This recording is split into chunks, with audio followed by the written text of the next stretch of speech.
भाई मैं आपसे कुछ पूछना चाह रहा हूँ कि आपकी तो इन मामलात के अंदर अदालती हिसाब से भी काफ़ी ज़्यादा नज़र रहती है। तो मियाँ बीवी की अलहदगी, खुला और तलाक के बाद जहेज़ के मामलात में आपने कौन से मसाइल देखे हैं और आप क्या समझते हैं कि उनका क्या हल हो सकता है, और इसमें मुआशरा किन कानूनी मसाइल से दुचार है? देखिए मोहसिन भाई, इसमें पहली तो बुनियादी जो बात ये है ना कि माशरे में चूंकि एक ट्रेंड है कि दहेज दिया जाता है। और हमारी जो अदालती निज़ाम है उनकी भी सोच यही है कि वो बिल्कुल भी वो भी यही मतलब उन्होंने एक बेंचमार्क बनाया हुआ है कि हर बाप अपनी बेटी को कुछ ना कुछ तो देता है। तो अब वो क्या रहा है कि एक लड़की जिसकी डिवोर्स हो गई या अलहदगी हो गई, जो भी मामलात हैं, अब उसका सामान्य जेज डेफिनेटली वो उसके ससुराल में ही पड़ा हुआ है, अब वहां से उसने लेना है। तो उसको वहां से लेने के लिए कोई भी ऐसा इजी शॉर्टकट नहीं है कि जिससे जो है वो दोनों पार्टियों के लिए आसानी भी हो, वक्त भी बचे, पैसा भी बचे, और वो जो है ना अपना सामान्य जहेज जो लड़की लेकर आई थी उसे वो वापस ले ले। अब होता क्या है हमारे यहाँ कि अगर एक लड़की ने अपना सामान्य जहेज वापस लेना है तो सबसे पहली बात है कि उसको दावा सामान्य जहेज दायर करना पड़ेगा। ठीक है। अब दावा सामान्य जहेज वो दायर करेगी अपने जो है अदालत में जाकर। तो वहां जाकर जाहिर सी बात है कि जब वो दावा दायर कर रही है तो किसी वकील के थ्रू ही कर रही है ना। तो आप किसी वकील के थ्रू कर रही है तो इसका मतलब है कि एक और पर्सन इन्वॉल्व हो गया, आप उसका रोजगार भी इन्वॉल्व हो गया, वो वकील को फीसें भरेगी। ठीक है। अब वो पहली बात तो ये है कि जो उसकी दावे की कॉस्टिंग है, वो दावा तैयार करना और वो सारी मामला हैं, फिर जो भी उसकी लिस्ट प्रिपरेशन है जो भी है, वो दावे की शक्ल में वकील जो है वो फाइल कर देगा। अब जब दावा फाइल हो गया तो दावा फाइल होने के बाद जाहिर है बिल्कुल दूसरे मुकदमात की तरह उसके भी नोटिस जाएंगे। और फिर उसके बाद उसका जवाब दावा आएगा। जवाब दावा आने के बाद फिर गवाहियों की बारी आएगी, शहादतें होंगी। फिर लड़की को गवाह पेश करना पड़ेगा, फिर उसकी जरा होगी, उससे सवालात होंगे उसके बयान के ऊपर। फिर जो उसकी मुखालिफ पार्टी होगी लड़के की साइड की, वो अपने गवाह लेकर आएंगे, फिर उनकी शहादतें होंगी। उनके बाद उनकी जरा होगी, फिर इसी तरह दोनों पार्टीज अपनी अपनी स्टेज पर डॉक्यूमेंट्री एविडेंस भी देंगी। और ये सारा कुछ करने कराने के बाद फिर एक बहस भी होगी। और फिर फाइनल आर्गुमेंट्स होने के बाद फिर जाके जो है ना वो उसका फैसला होगा। अब जहां तक जो छोटे शहर हैं, वहां तो चूंकि खैर 6 मंथ्स का टाइम है आपके फैमिली कोर्ट्स एक्ट में, जो जो फैमिली केसेस हैं इनको निपटाने के लिए दिया गया हुआ है। लेकिन बात यह है कि जो बड़े शहर हैं, जैसे कि मैं शहर लाहौर में रहता हूँ, यहाँ पर मैं हालत देखता हूँ, यहाँ पर मुकदमों का इतना ज्यादा अंबार लगा होता है जज के सामने, लाइन से इतनी सारी फाइलें ढेर के साथ पड़ी होती हैं कि आप देख रहे हैं कि इतना इतनी हाइट अगर मेरे आगे आप फाइलों की रख देंगे तो मैं इतने बड़े अंबार का फैसला तो नहीं कर सकता ना फटाफट। तो मैं हर फाइल को पढ़ भी नहीं सकता कि उसमें है क्या। तो ये सूरत हाल जब होती है तो फिर वहां पर बहुत ज्यादा डिलेज भी आते हैं। फिर जाहिर सी बात है वो मुकदमा जो 6 महीना या मैक्सिमम साल के अंदर जिसको निपटना चाहिए था, वो फिर बढ़ते बढ़ते थोड़ा और आगे भी जा सकता है। 2 साल 2.5 साल नॉर्मली बड़े शहरों में ये इतनी एवरेज बन सकती है। और दूसरी बात है कि अगर हम 2 साल भी एवरेज लगा लेते हैं बड़े शहर की, तो इतनी देर के बाद वो सामान जो है, जाहिर सी बात है वो कोई भी चीज है वो डी वैल्यू हो रही है, उसमें एक डेप्रिसिएशन फैक्टर लग रहा है। तो वो डी वैल्यू होता जाएगा सामान। फिर उस सामान को रिकवर करवाने के लिए बैल ऑफ पॉइंट होगा, और फिर वो जाके जो है उसको रिकवर करेगा। फिर उसमें रिकवरी में भी जो है वो काफी सारे मसाइल जो है वो सामान के जो है वो पेश आते हैं खातून को। अब मैंने इस हवाले से काफी कानून में कुछ चीजें ढूंढने की कोशिश की, कुछ मुताला करने की कोशिश की कि मैं ऐसा कोई जो है हल जो है वो निकाल पाऊँ, शायद मुझे कोई नजर आए, शायद कोई ऐसा हल हो इसका जो हमारी प्रैक्टिस में नहीं है, जो हमारी अदालतों में वकला जजेस की प्रैक्टिस नहीं है, मगर शायद कोई ऐसा हाल मौजूद हो। तो इस हवाले से मैंने देखा कि हमारे यहाँ 50 साल पहले 1976 में एक ब्राइडल गिफ्ट्स और डाउरी रिस्ट्रिक्शंस एक्ट आया था 1976 में, और उसके अंदर ये इशू को एड्रेस किया गया था। और फिर उसके कुछ ही टाइम के बाद जो है dowry and bridal gifts restriction rules आए थे 1976 में ही। और उसमें वाजे तौर पर इस मसले को एड्रेस किया गया था, ना सिर्फ एड्रेस किया गया था बल्कि वहां पर एक स्टैंडर्ड कुछ पैरामीटर्स तय किए गए थे। और वहां पर इस हवाले से जो है वो 3 फॉर्म्स जो है वो सजेस्ट किए गए थे। एक जो है वो फॉर्म फॉर्म D1 था, कहलाता है। फॉर्म D1 जो है वो मालूमात रखता है कि लड़की के वालिदैन की तरफ से तहाइफ क्या मिले उसको, या सामान्य जहेज क्या मिला, उसकी फहरस्त होती है बाकायदा। और जिस तरह निकाह हुआ, निकाह नामे के सिग्नेचर पे सिग्नेचर करवाता है दोनों पार्टियों के, और उनके थंब इम्प्रेशन वगैरह जो भी है, वो सारी कार्रवाई उसकी भी होती है उसी तरह। जितनी कॉपीज निकाहनामा की होती है उतनी कॉपीज उसी की होती है।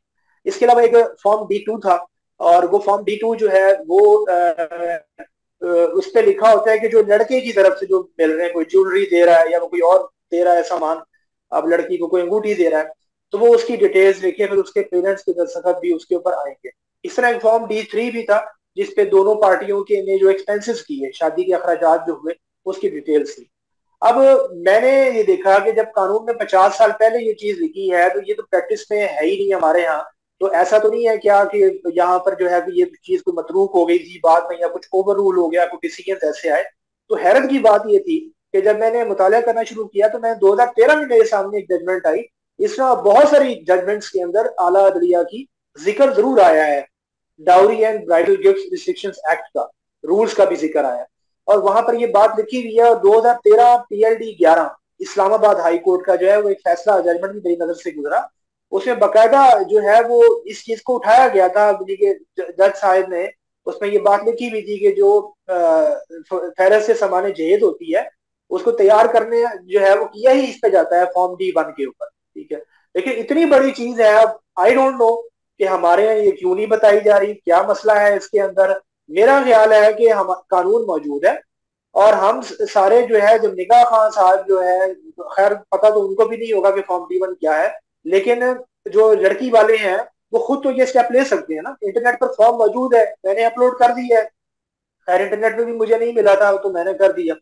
तो वहां से जाकर डाउनलोड करें, और डाउनलोड करके वो फॉर्म जो है, फॉर्म D1 और D2 एटलीस्ट, ये दोनों फॉर्म्स, इनकी जो कॉपीज हैं, जितनी निकाह नामे की होती हैं उतनी इन दोनों की, वो निकाह खां को दी जाए तहरीर करके कि भाई इसके ऊपर दोनों पार्टियों को दस्तखत लो, साइन अंगूठे करवाओ।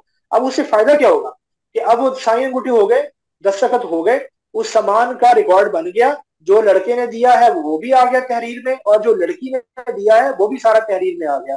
अब जो लड़के ने दिया, खैर वो तो गिफ्ट है, वो तो गिफ्ट तो खैर वापस नहीं होते, लेकिन लड़की का जो सामान दिए थे वो तो वापस हो रहा है लड़की के बाद।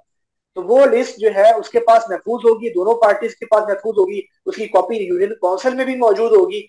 अब जब कल कला को उनकी अलहदगी होती है, तो लड़की के पास कोई उसका मुश्किल ही नहीं है, उसे कुछ साबित ही नहीं करना कि मैंने क्या सामान दिया था, उस पर कोई जरा होनी ही नहीं है। ठीक है, कोई शहादतों की जरूरत ही नहीं है, वो सिंपली जनाब जाए और वो अदालत के अंदर सिर्फ एक एप्लीकेशन मूव करे, और उसके साथ वो जो है, अगर वो दावा भी करती तो साथ वो लगा दे कि भी तरह ये फॉर्म लगा हुआ है। ठीक है, और वो एप्लीकेशन भी अगर सिर्फ मूव कर देती है सिंपली, तो मेरा ख्याल है कि फैमिली जज को कोई इस पर एतराज बनता नहीं है, कानूनी तौर पर ना उसको करना चाहिए, और वो उसके मुताबिक उसको एग्जीक्यूट करे, और जो है वो बैल ऑफ अपॉइंट करे जैसे दावे के अंदर होता है, और वो सामान जाके वो वहां से उठा ले।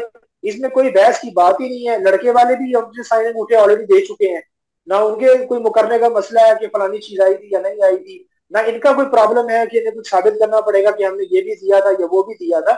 एक सिंपल सा सोल्यूशन मौजूद है। आई डोंट नो कि हमारे माशरे में ये क्यों नहीं इम्प्लीमेंट किया जा रहा है इसे, लेकिन मेरा ख्याल है कि अब लोगों की जिम्मेदारी है कि लोग खुद भी जो है ना अपने हकूक के तहफ़्फ़ुज़ के लिए खुद भी कुछ सोचें, और खुद जो चीज उनके लिए पॉसिबल है, जब कानून बना हुआ है, कानून ने उनको अख्तियार दिया हुआ है, तो भाई सिंपली उसको इस्तेमाल करो, इसमें किसी को खपने की क्या जरूरत है। आपको नहीं लगता सर कि अदालत के अंदर इसके और ज़्यादा मसाइल हैं? एक इशू और भी है कि वहाँ पे जहेज को ज़्यादा से ज़्यादा क्लेम किया जाता है, इतना दिया नहीं जाता, लेकिन मर्द से फिर उसको ज़्यादा क्लेम भी किया जाता है, और इस वजह से भी केसेस जो है ना वो काफ़ी तवील हो जाते हैं उसमें। देखिए मुस्लिम भाई, जैसे मैंने पहले आपको जो सोल्यूशन बताया ना, अब वो जो सोल्यूशन दिया गया था dowry and bridal gift restrictions act के अंदर, वो इसीलिए दिया गया था कि दोनों पार्टियों के मफाद का तहफ़्फ़ुज़ हो। तो जब आप उस सिंपल से प्रोसीजर को फॉलो करना शुरू कर देंगे, तो आपका दावे करने की जरूरत ही खत्म हो गई आपकी। वहां पर दावा करने की जब जरूरत ही खत्म हो गई, तो फिर इसका मतलब है कि हक तलफी दोनों साइड से खत्म हो गई। फिर आपका ये जो है वो प्रॉब्लम रहेगा ही नहीं कि किसने ज्यादा मांग लिया या किसी ने कम दे दिया। बस सिंपली आप उस प्रोसीजर को फॉलो करें और अपना जो है वो हक लें, और लड़के वाले भी टाइम से फारिग हो जाएंगे, और लड़की वाले भी जो है उनको टाइम से भी अपनी चीजें सबको वापस मिल जाएंगी, क्योंकि इसके अलावा तो कोई हल नहीं है। क्योंकि जब आप जाएंगे दावे की शक्ल में, तो जाहिर है जनाब, फिर दावे में तो फिर ऐसे ही है कि वहां पे फिर सबूत, गवाहान, जिरा, शहादतें, ये सारे प्रोसीजर से आपको चलना पड़ेगा। तो जब आप इस सिंपल प्रोसीजर को फॉलो करेंगे, एक रिटन डॉक्यूमेंटेड फॉर्म में आपके पास एक एविडेंस आ गया, तो अब आपको जरूरत ही नहीं है। और उसका सबसे बड़ा फायदा हमारे अदालती निजाम को भी होगा कि वहां पर जो केसेस इतने सारे पेंडिंग्स हैं, वो कोई और काम करने जाके कोई और केसेस में है उनको निपटा लें। या हमारे यहाँ जो कानूनी निजाम में इतने इतने तवील केसेस हैं कि यहाँ पे बंदे को फांसी होने के बाद बेचारा वो बरी हो रहा होता है कि बंदा बेकसूर था, तो वो लोड कम होगा ना।